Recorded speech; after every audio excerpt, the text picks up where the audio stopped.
um livro aqui que me colocaram para que falasse sobre ele, o Evangelho segundo os Apóstolos. É um livro do Dr. John MacArthur Jr. e ele procura enfatizar uma pregação mais voltada para aquele tempo antigo do Evangelho segundo a graça, e que hoje há uma pregação muito diluída, que misturou a coisa do Evangelho com o humanismo, e às vezes a gente não sabe discernir uma coisa da outra.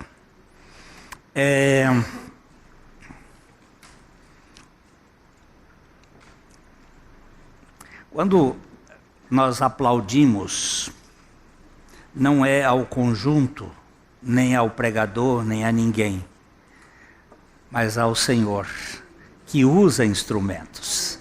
Nós não temos ministérios. O ministério é do Senhor. Às vezes a gente ouve assim, o meu ministério. Você não tem ministério. O ministério pertence ao Senhor. E a glória e o louvor é dada a Ele, por ter usado você e a mim para a glória dEle. Nós somos instrumentos do Senhor neste mundo.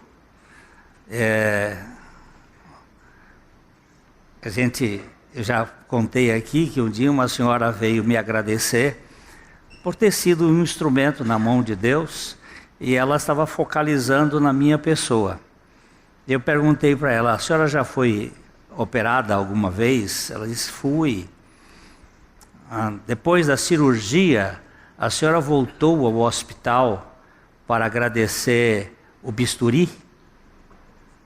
Ela ficou meio assustada, sem saber, diz, mas agradecer bisturi? Eu digo, não foi quem te cortou, não foi o bisturi? Sim, mas ele estava na mão do médico, ele era apenas um instrumento. Eu disse, muito obrigado, a senhora me deu a definição. Nós somos o bisturi na mão do médico. Ele é o médico, a gente agradece o médico e não o instrumento. O instrumento, a gente se alegra por ser um instrumento na mão de Deus, mas a glória pertence ao Senhor. E isso tem que estar dentro de cada um de nós. No boletim de hoje, na primeira página, há uma questão sobre o missionário. Quem é o missionário? É aquele que sai daqui e vai para o Oriente, ou que sai daqui e vai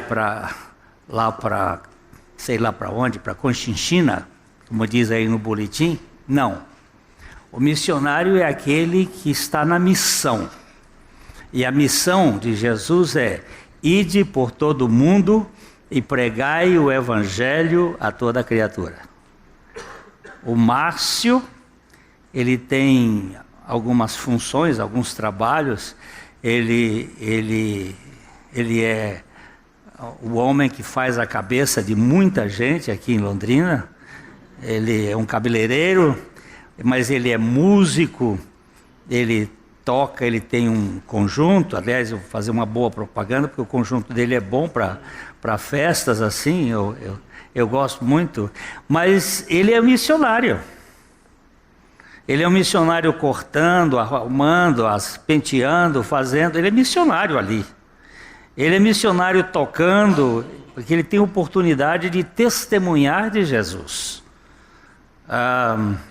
Eu citei ali, tem um outro Márcio aqui, que também tem uma função, uma administração, e aqui nós estamos cheios de missionários.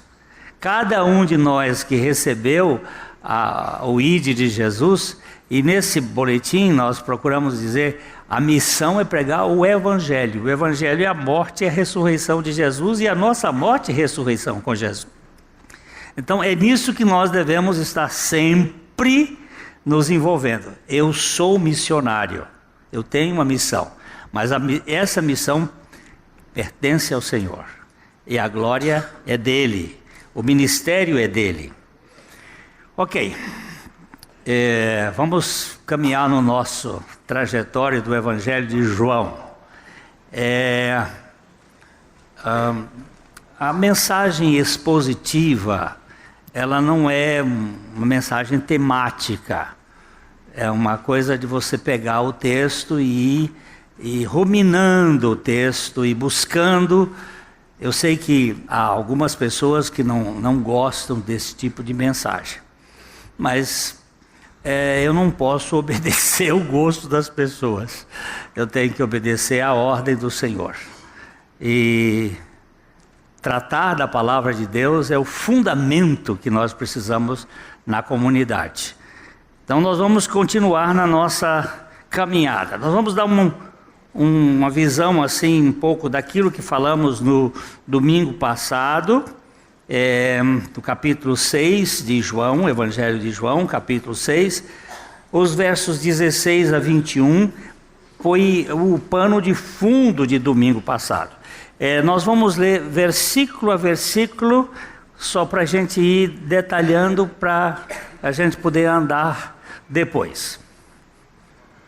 Ao descambar o dia, os seus discípulos desceram para o mar. Aqui nós falamos que isto aconteceu por causa do versículo 15. Puxa o versículo 15, por favor. Sabendo, pois, Jesus que estavam para vir com o intuito de arrebatá-lo para o proclamarem rei, retirou-se novamente, sozinho, para o monte. Aí nós vimos que Jesus foi para o monte, ele despediu a multidão e os discípulos foram para o mar. Jesus estava sendo cooptado para ser feito rei, para ir para a presidência da República, para ser candidato. Não, já queriam fazê-lo rei. E ele disse: não, o meu reino, ele vai dizer isso posteriormente, o meu reino não é deste mundo. E ele se ausenta dos discípulos e foi para o monte para orar, porque ele estava passando por uma tentação. Ele sabendo que estavam, retirou-se, proclamar rei, retirou-se novamente sozinho para o monte. E Mateus, que nós vimos na vez passada, disse: retirou-se para o monte para orar. Porque é sedutor essa posição de: te darei os reinos deste mundo, para que tu sejas reconhecido, se prostrado me adorares. Satanás ofereceu isto para Jesus na sua tentação. E ele foi tentado outras vezes. Então ele foi para o monte, os discípulos foram para o mar. Então, voltando para o versículo, ao descambar o dia, no final da tarde, os seus discípulos desceram para o mar.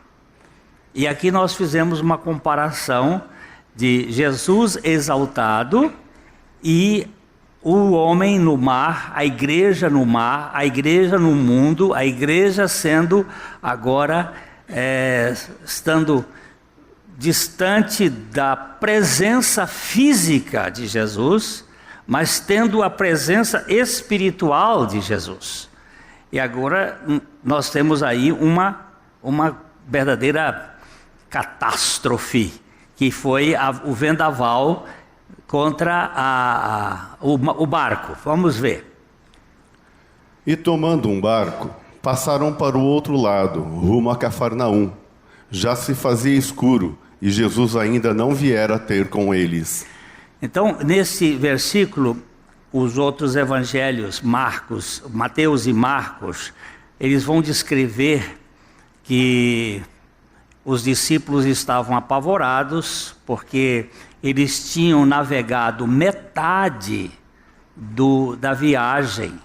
É uma viagem de mais ou menos uns 11 quilômetros, e eles tinham ido, como vai descrever João, de 25 a 30 estádios. Um estádio é 185 metros. Isso dá mais ou menos 4.625, 5.550 metros, ou seja, 4,5 km, 5,5 km, a quantidade e era metade da distância. Eles gastaram 3 vigílias, ou seja, das 6 horas da tarde até as 3 horas da madrugada, para fazer metade do caminho da navegação. Por quê? Porque havia um vento contrário, o vento forte que desce do Hermon. Eu expliquei isso aqui na vez passada, até contei uma história da minha mulher que duvidou que houvesse esse vento, e ela teve a comprovação do tamanho do vento que é. Então eles, tomando um barco, passaram para o outro lado, e já se fazia escuro, quer dizer, já era noite alta, que é uma forma que eles estão dizendo, e Jesus não viera ter com eles. Versículo 18. E o mar começava a empolar-se, agitado por vento rijo que soprava. Mateus e Marcos dizem que o vento era um vento forte de frente, que impedia que o barco rompesse. Mesmo com aqueles remadores, eles não conseguiam andar muito. E o verso 19... Tendo navegado uns 25 a 30 estádios, eis que viram Jesus andando por sobre o mar, aproximando-se do barco, e ficaram possuídos de temor. Aqui eles tiveram uma grande crise, porque uma lei estava sendo quebrada, o mar agitado, o vento forte, e de repente Jesus vem andando. Diz-nos o evangelista Mateus que ele procurou vir pela frente, não veio por trás de onde ele vinha, porque ele viria por trás. Ele deu uma volta e veio pela frente, porque ele nunca entra por portas escusas, e ele nunca arrebenta a porta para você receber. Ele sempre é muito gentil e bate e vai na frente. E quando os discípulos viram aquilo, eles foram possuídos de muito medo, de temor. O Dr. Christian Shane, que faleceu o ano passado, foi um físico e foi um cristão, um belo expositor bíblico, ele disse que Jesus não quebrou nenhuma lei da física. Ele simplesmente usou uma lei que a física até hoje não conhece. Mas ele não quebrou nenhuma lei. Aí ele argumenta que muitas leis físicas foram descobertas no século XX, estão sendo descobertas no século XXI, e que antes a gente achava que não existia. Por exemplo, o telefone, ele falou sobre a questão do telefone, do rádio, que são leis físicas que só foram descobertas muito recentemente. E se você pensar lá para trás, lá para o século XVI, o século XV, eles nem imaginariam como é que fazia isto. A primeira cirurgia de catarata que se tem na história da humanidade foi feita na Espanha por um médico judeu, no Dom João, pai do Dom Afonso, marido da Isabel de Castilha, e foi feito de uma maneira muito, sem anestesia, uma maneira muito dura.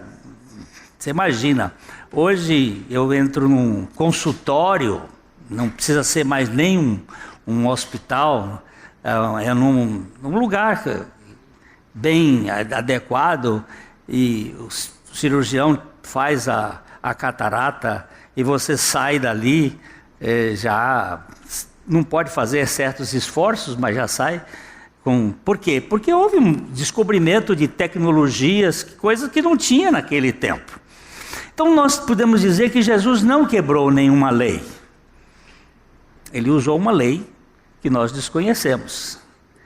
Esse universo é cheio de riquezas que nós não podemos imaginar. Mas os discípulos ficaram cheios de medo, de temor, porque um fantasma. Eu não sei se vocês já assistiram algum filme de terror. Alguém já assistiu algum filme de terror? É apavorante. Eu tenho uns casos. Eu me lembro que quando o nosso filho nasceu, em 75,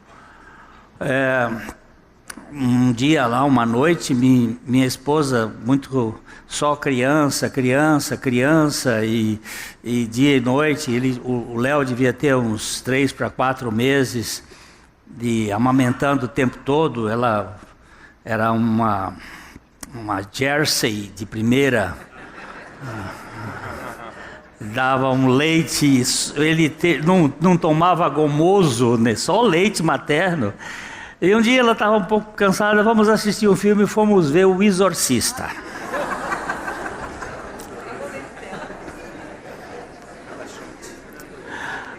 Você não pode imaginar como é que foi. Mas o pior o que eu quero contar é o seguinte: quando ela chegou em casa, ela foi amamentar o Léo. E esse menino passou a noite toda, o resto, gritando. Por quê? Porque a adrenalina foi a 1000. E aquilo transmitiu para a criança. O leite estava contaminado de emoções. Você imagina os discípulos cheios de medo de um fantasma. Era um medo, uma paura, para usar a expressão italiana, que chegava até a alma. E eles gritaram, diz um outro evangelista. Vamos lá. Mas Jesus lhes disse: sou eu, não temais.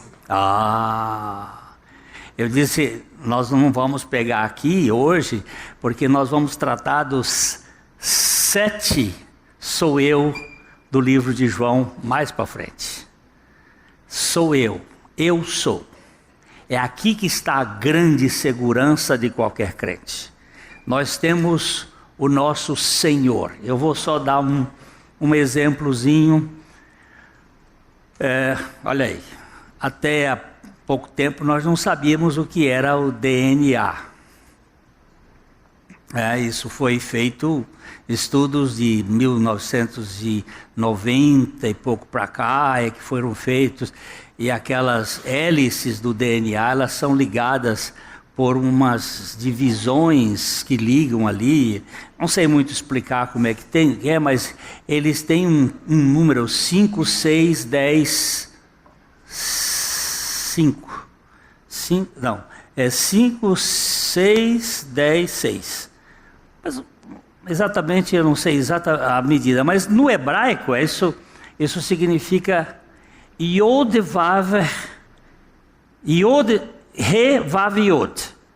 Yod é a letra 6, Vav é a letra 5, Re é a letra 10.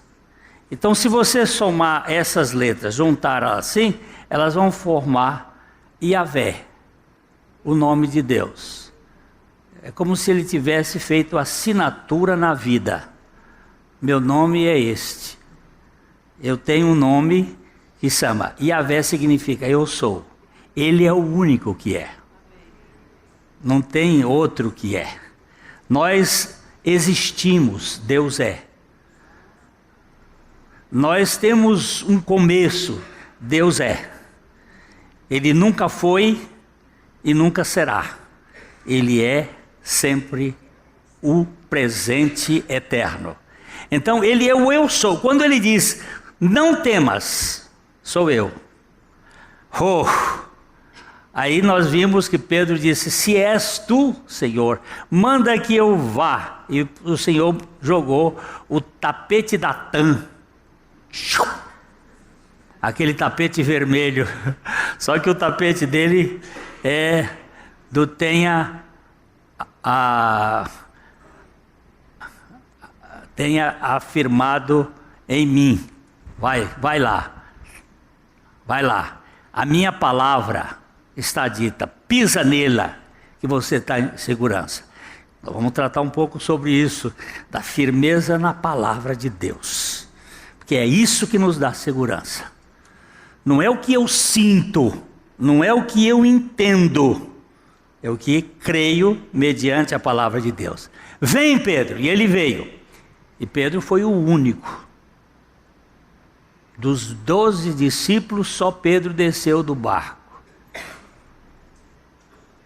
Eu disse que eu fico pensando os outros depois que Jesus ressuscitou. Eu podia ter ido experimentar isso, mas não fui. Por quê? Porque não creram na palavra do Senhor. Porque é mais ou menos essa proporção. Tem muita gente na igreja, mas tem muita gente que não crê no Senhor. Aí, em seguida, Então eles, de bom grado, o receberam, e logo o barco chegou ao seu destino. O que é interessante, depois o Mateus vai dizer que o vento cessou, e logo eles chegaram ao destino. Quando Jesus entra e diz que eles adoraram, Mateus diz que eles adoraram. Na hora que o Senhor entrou no barco, o vento cessou. A crise acabou. Que é uma das coisas que nós estamos orando, não só por esta igreja, mas pela igreja do Brasil e pela igreja do mundo, por um avivamento.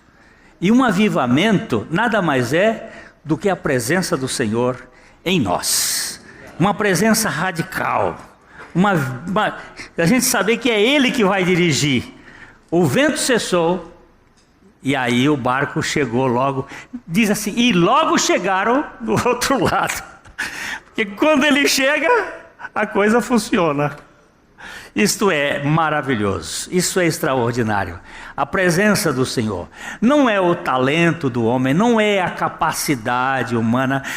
Isso tudo Ele vai usar, mas é Ele mesmo que vai gerar a condição. Ok, nós chegamos aqui e começa a crise.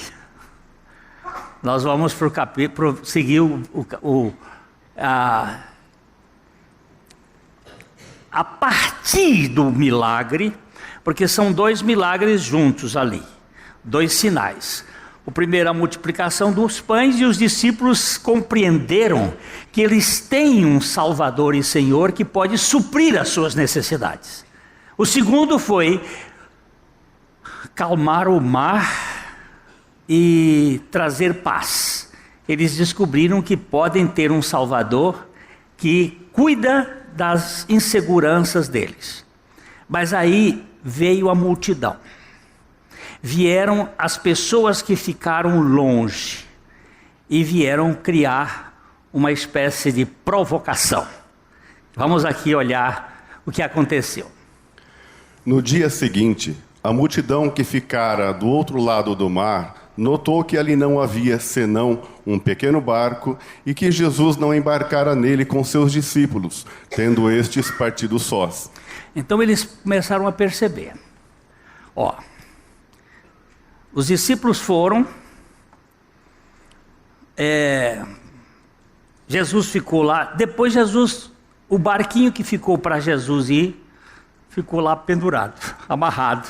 Ele não entrou no barquinho. E eles ficaram assustados. Onde é que esse cara foi? E aí vai dizer que veio uma frota de barcos de Tiberíade, e uma grande quantidade também foi por terra, rodeando o mar para chegar até Cafarnaum, onde Jesus estava. Então vamos ver aqui. Entretanto, outros barquinhos chegaram de Tiberíades, perto do lugar onde comeram o pão, tendo o Senhor dado graças. Mas eu acho bom a Bíblia.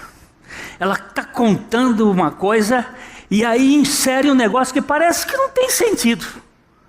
Lá naquele lugar onde o Senhor multiplicou o pão, ele não chamou atenção para a quantidade de pães nem para o que sobrou, onde o Senhor deu graças. Por quê? Porque esta é a vontade de Deus em Cristo Jesus para conosco, que em tudo nós demos graças. Em tudo nós demos graças. Nós temos que dar graça pelo sucesso e pelo fracasso. Nós temos que dar graça, não é que eu esteja dando graça pelo fracasso, mas eu estou dando graça porque Deus me permitiu passar por essa luta que é importante na minha vida. E eu sei que Ele tem um propósito nisto.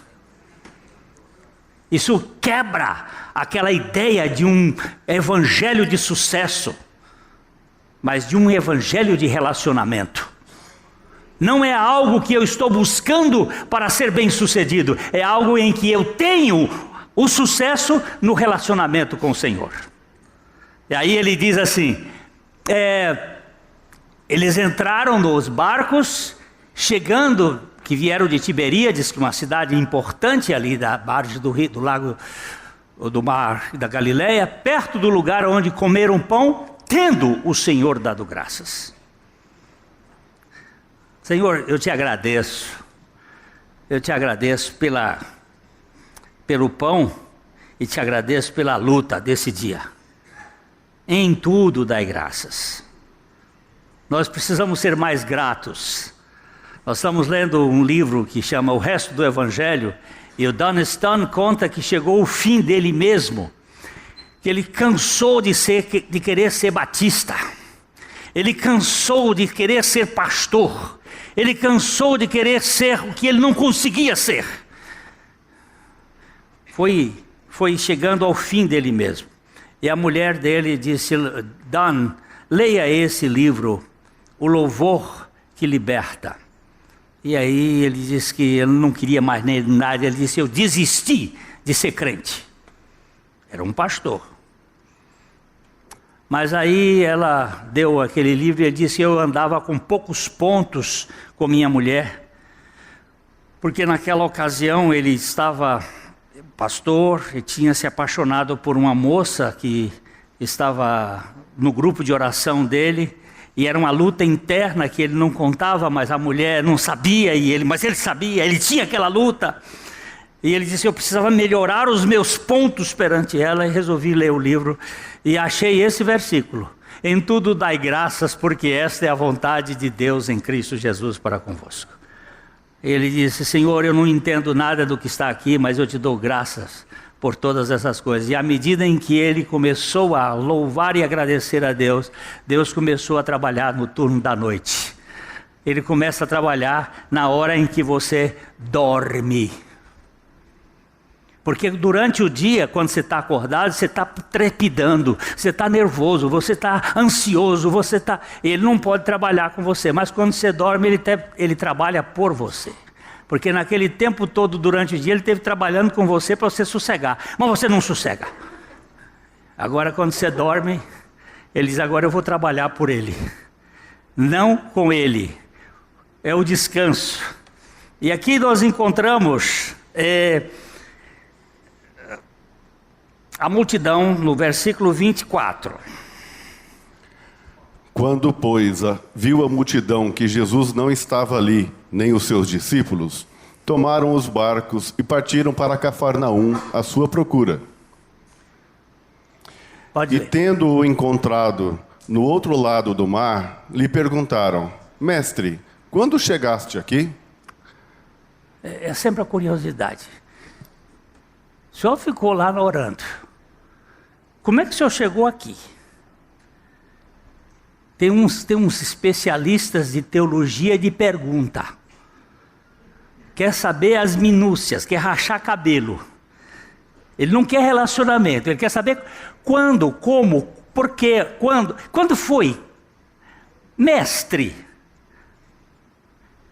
quando chegasse aqui? Quando o Senhor nos despediu, o Senhor foi para o mar, para o monte para orar, e botou os seus discípulos e eles mas quando foi que o Senhor chegou aqui? Gente, tem pessoas especialistas em fazer pergunta. Eu estou com uma dúvida. O Senhor pode me responder a dúvida? Olha, eu garanto para você que são as dúvidas mais idiotas possíveis. Porque são dúvidas de uma razão que quer explicar certas coisas que são inexplicáveis. Você precisa ter saber em quem você tem crido, que aí há um descanso. Agora, respondeu-lhe Jesus. Respondeu-lhes Jesus, em verdade vos digo, vós me procurais, não porque vistes sinais, mas porque comestes dos pães e vos fartastes. A resposta de Jesus nada tem a ver com a pergunta. Você presta atenção? Quando foi que o senhor chegou aqui? E Jesus sempre atira no lugar certo. Ele diz assim, e essa é a ênfase do Evangelho de João. Na verdade, quando Jesus está falando duplamente, são 25 vezes no Evangelho de João que aparece isso. Na verdade. Quando ele está falando aqui, é que ele está puxando a orelha. Ele está chamando sério. Vocês não me procuram por outra razão. Vós me procurais não porque viste os sinais, mas porque a pança de vocês foi satisfeita. Vocês se encheram a barriga e agora vocês estão me procurando. Vocês estão atrás de fome zero. Por isso que dá aquele número, 30%. Vocês me procuram querendo satisfazer a fome física de vocês. Aí Jesus vai começar a mexer daqui para frente com a realidade espiritual. Ele diz: trabalhai não pela comida que perece, mas pela que subsiste para a vida eterna, a qual o Filho do Homem vos dará. Porque Deus, o Pai, o confirmou com o seu selo. Agora aqui tem um negócio que é contradição. Olha aqui, trabalhai por aquilo que você vai receber.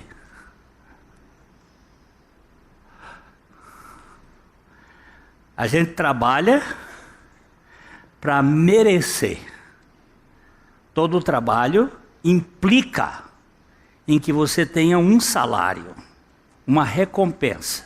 Mas aqui a coisa é: trabalhai não pela comida que perece, mas pela que subsiste para a vida eterna, a qual o Filho do Homem vos dará, porque Deus o Pai o confirmou com o seu selo.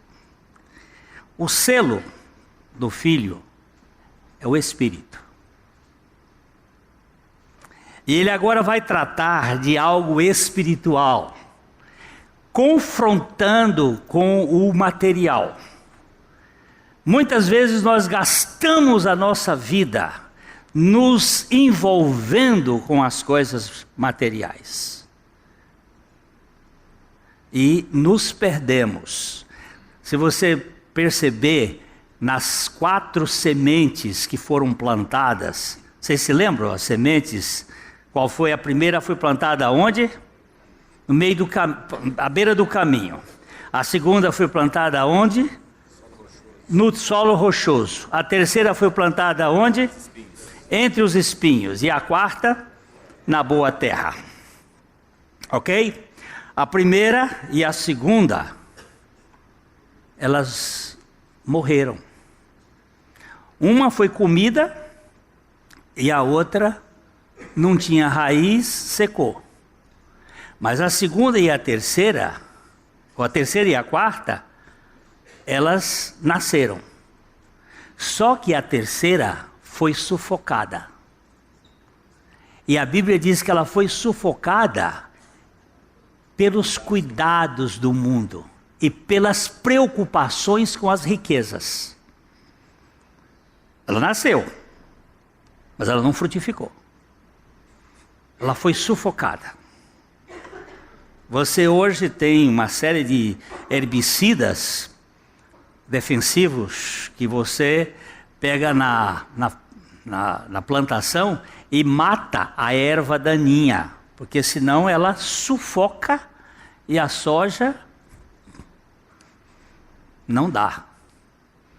É isto aqui que a coisa pega. Quando a gente não percebe aquilo que o Senhor quer dizer, a vida que vos dará, porque o Pai o confirmou com o seu selo. O Pai tem que trabalhar com o Espírito Santo nas nossas vidas para gerar fé que foi dada por Cristo, para que nós possamos não ser sufocados pelos cuidados do mundo e pelas preocupações das riquezas. Muitas vezes nós estamos exaustos e trabalhando por estas coisas que são perecíveis. Vamos caminhar um pouquinho mais. Eu quero parar aqui uns minutos, ainda tenho alguma coisa. Vamos ler o verso 28 e 29. Dirigiram-se, pois, a ele, perguntando: que faremos para realizar as obras de Deus? Respondeu-lhes Jesus: a obra de Deus é esta, que creiais naquele que por ele foi enviado. Agora, veja bem. Essas questões, que farei para herdar a vida eterna? Que farei para fazer as obras de Deus? É a vontade da carne. É o homem querendo fazer alguma coisa, e isto é decorrente do pecado que nos colocou como Deus sereis. E a gente quer fazer para merecer. Que farei para herdar a vida eterna? Uma pergunta idiota. Porque herdeiro não faz, herdeiro é. Agora, que faremos para realizar as obras de Deus? Qual é a capacidade? Aí Jesus coloca o assunto bem de modo claro. A obra de Deus é esta. Ele não disse as obras de Deus.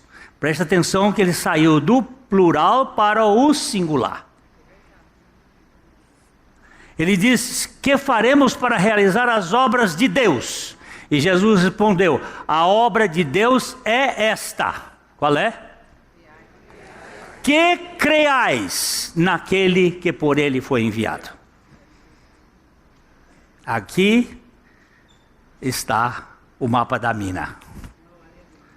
A obra de Deus é a fé em Jesus. Ele nos dá uma medida de fé para que nós desenvolvamos essa fé que recebemos. Assim como na parábola das minas. Ele deu uma mina para cada um daqueles habitantes, daqueles homens. Está isso no Evangelho de Lucas, no capítulo 19. E ele fala ali sobre as minas. E um granjeou e produziu, outro granjeou e produziu, e outro sepultou. Enterrou. Ele dá uma medida de fé para cada pessoa. E nós agora, com a fé que ele nos deu, nós temos que trabalhar a obra de Deus confiando no Senhor. Confiando no Senhor. Para mim, só nenhuma capacidade para entender isso, mas a meu ver, o galardão é uma obra de fé. O quanto você confiou na suficiência de Jesus naquele dia, ele vai mostrar isso, porque a nossa vida cristã é pela fé. Não é pelo esforço dos meus atos, mas o quanto nós fizemos pela fé em Jesus Cristo.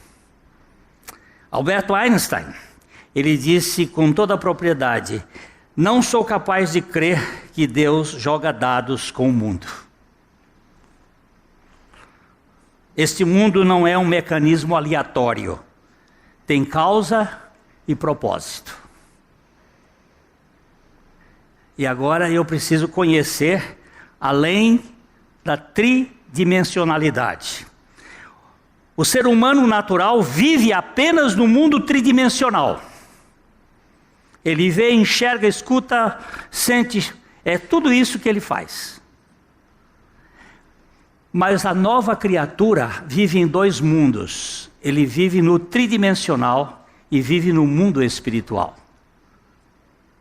Nós vamos dar uma olhadinha nesse texto de 2 Coríntios capítulo 4, versículo 16 e 18.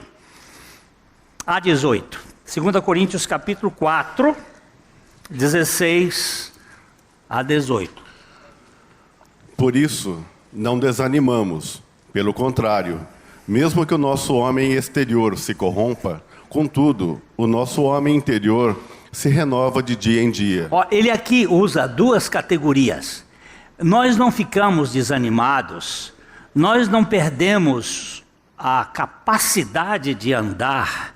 Desanimado é perder a capacidade da alma, do ânima. Nós não ficamos desanimados porque, mesmo que o nosso homem exterior, que é isso aqui, ó, que está ficando com artrose, que eu tenho que tomar canela de velho, para melhorar um pouco as dores, chá de canela de velho. Tem que tomar um chá de limão com anis estrelado para melhorar a garganta. Você vê que hoje estou falando bem, foi chá de limão com anis estrelado. Muito bom para a saúde. Estou medicando hoje, mas é a mim. Mas esse homem exterior vai se corrompendo, vai se envelhecendo. Contudo, o nosso homem interior se renova dia e dia. O nosso homem interior é o nosso espírito. A nossa alma e o nosso corpo vão ficando decrépitos, envelhecidos, cansados. Mas o nosso homem interior, o nosso espírito, onde habita o Espírito Santo, ele se renova de dia em dia. Ele vai se renovando. Por quê?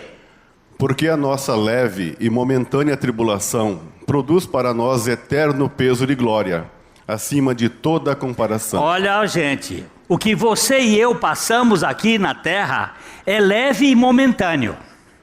Mas o cacete está pesado, mas é leve e momentâneo. Pensa no inferno. Então, descarta. É leve e momentânea tribulação que produz para nós eterno peso de glória, muito além do que nós podemos imaginar. Ele está mostrando aqui que não tem comparação, acima de toda comparação. Não sou vítima. Por isso que ele disse, onde o Senhor deu graças. Eu não sou vítima das circunstâncias.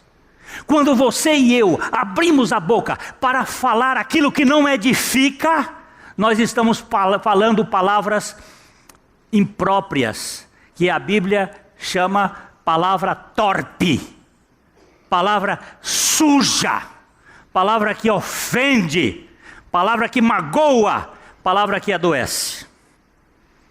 Não podemos estar falando outra coisa senão ações de graça. Mas a coisa está difícil, mas é momentâneo e é leve. É leve e momentâneo. Acima de toda. Não atentando nós nas coisas que se veem, mas na que se não veem. Porque as que se veem são temporais, e as que se não veem são eternas. Então, eu sou um homem de duas realidades. Eu vivo neste mundo, e neste mundo tem políticos. E neste mundo tem... eu tenho um aqui até agora. Você pisa direito, cara. Senão nós te pegamos. Mas pisa direito. Tem coisas que são horríveis que estão fazendo nesse país. Mas é uma realidade. O que nós temos que fazer? É não ficar preso nessa realidade e atentar nas coisas que se não veem. Porque as que se veem são temporais e as que se não veem são eternas. Eu gosto muito desse pensamento de Elisabeth Elliot. Morreu recentemente, quer dizer, morreu em 2015. Esta mulher extraordinária. Ela disse o seguinte: você nunca entenderá porque Deus faz o que faz. Basta crer nele, e é isso tudo que é necessário. Aprendemos a confiar nele como ele é. Quem foi Elisabeth Elliot?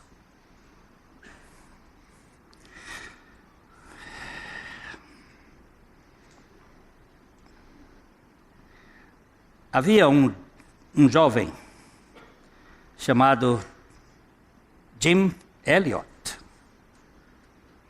filho de pastores nos Estados Unidos.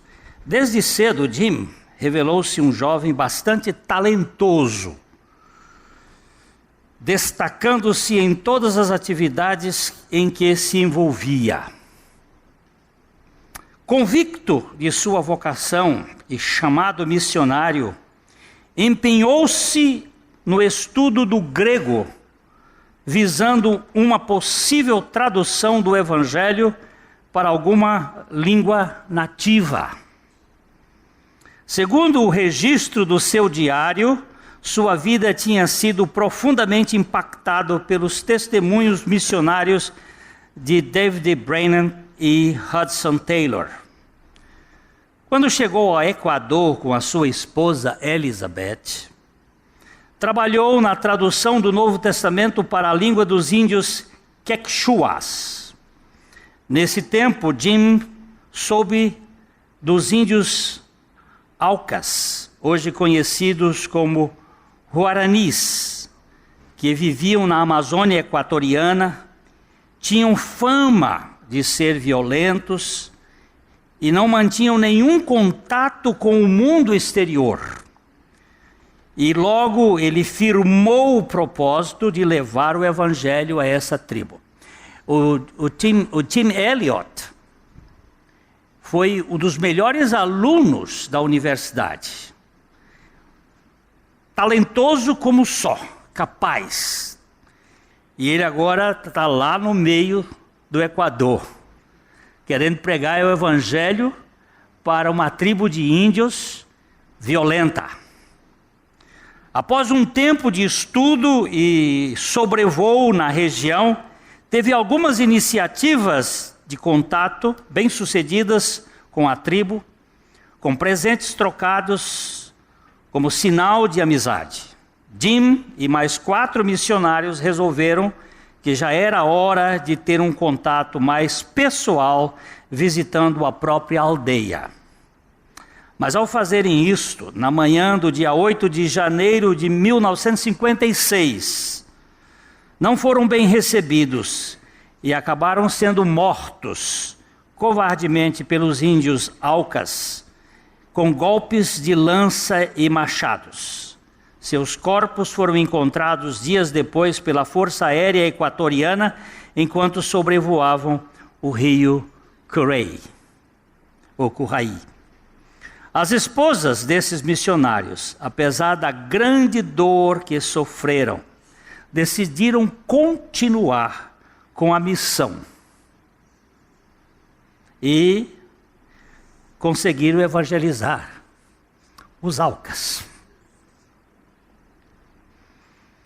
A obra de Deus foi tão poderosa entre a tribo que anos mais tarde, o índio que assassinou Jim Elliott e os seus amigos, agora já convertido ao Senhor Jesus, tornou-se o pastor local da igreja indígena e batizou a própria filha de Jim, Elizabeth, nas águas do rio onde seu pai tinha sido morto. Eu não quero uma vida longa, disse Jim, Senhor, mas sim uma vida cheia de Ti. Senhor Jesus, consuma minha vida. Satura-me com o óleo do Teu Espírito. Esta foi a oração encontrada como última oração no seu diário, antes de ir para ser morto. Elizabeth permaneceu com os Aucas. Ela disse: eu só tenho uma obra para fazer, é crer no Senhor Jesus. Elizabeth e a sua filha de 8 meses ficaram na tribo. Elas estavam ali realizando a obra de Deus. Ao receber a notícia do assassinato do seu amado Jim, Elizabeth não se rendeu ao desespero do luto.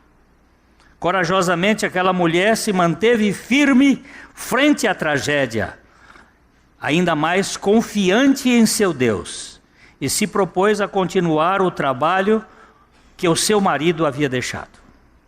Resoluta não só a permanecer no trabalho missionário que eles haviam começado, mas a alcançar, se Deus assim quisesse, os temidos Alcas.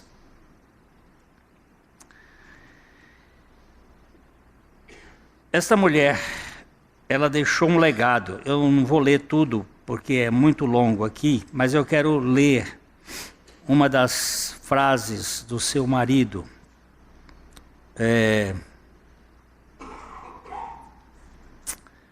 Vamos ver se eu acho. Não é tolo aquele que dá o que não pode manter, para ganhar o que não pode perder.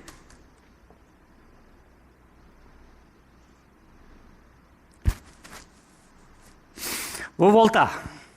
Não é tolo aquele que dá o que não pode manter, para ganhar aquilo que não pode perder.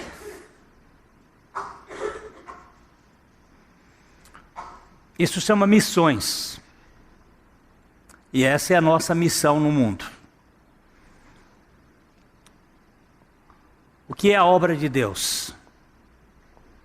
É fazer adeptos para uma igreja crescer? Ou fazer pessoas para o reino de Deus?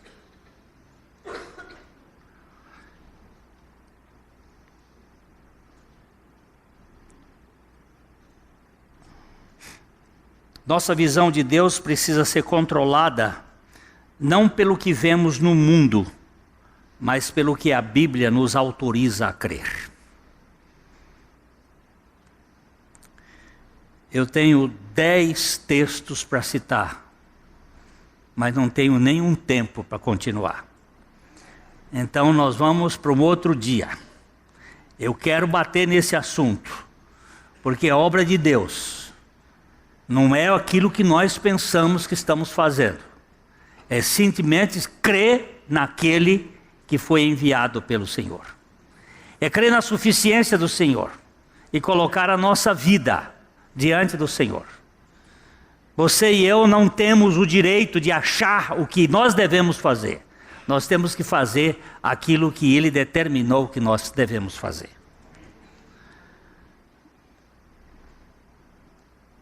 Toda a vida cristã está debaixo do eterno propósito da Trindade.